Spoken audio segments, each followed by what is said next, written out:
కేవలం గడచిన ప్రభుత్వంలో ఇది జరగలే, అది జరగలే, ఇది జరగలే, అది జరగలే.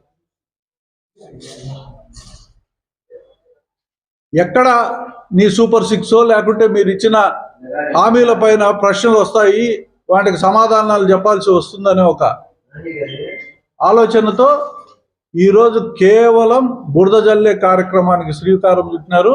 ఇది నిర్విరామంగా నాకు తెలిసి ఈ సంవత్సరం పొడుగునా కొనసాగుతారు. మీ ఆరోపణలను విశ్వసించేదానికి ఈ ప్రజలు సిద్ధంగా లేరు. గడచిన 5 సంవత్సరాల్లో మీరు కానీ మీ మీడియా కానీ ఎక్కడైనా వెంకటేశ్వర స్వామి గుళ్ళో కానీ ఏదైనా ఇటువంటి అపచారం జరిగితే మీరు ఎందుకు ప్రొజెక్ట్ చేయలేదు? మీరు ఎందుకు అప్పుడు చెప్పలేకపోయినారు?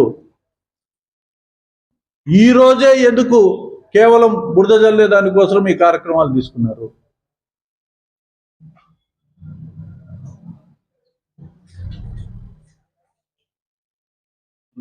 అందుకే ఒక విష ప్రచారం జరిగే ప్రక్రియలో భాగంగానే చంద్రబాబు నాయుడు గారు అసమర్థతను తప్పిపుచ్చుకునే భాగంగానే ఈరోజు ఈ విష ప్రచారం చేస్తున్నాడు అని చెప్పి నేను భావిస్తూ, ఇది మంచి పద్ధతి కాదు.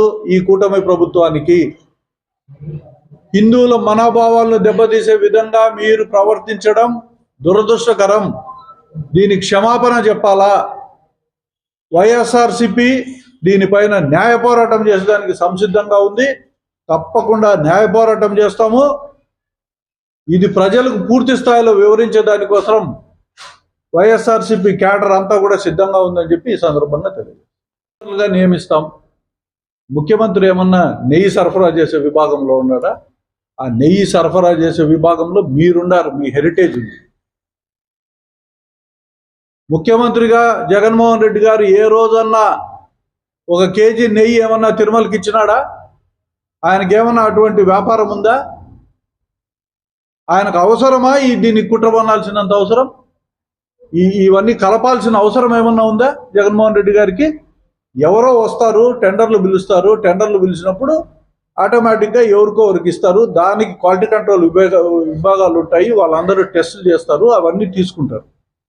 ఈరోజు వచ్చిన కన్సైన్మెంట్ ఏదైతే జూలైలో వచ్చిందో దాంట్లో ఏదో కలిసినాయని చెప్పి రిపోర్ట్ తీసుకొని గడచిన 5 సంవత్సరాలుగా ఇదే జరిగింది అని చెప్పి కోట్లాది మంది భక్తులను ఈరోజు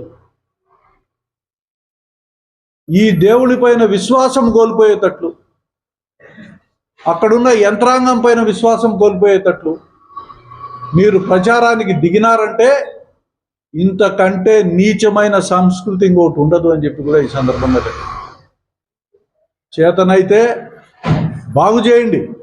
ఏదైనా తప్పు అయితే సరిదిద్దండి, లేకుంటే వాళ్ళపైన చర్యలు తీసుకోండి.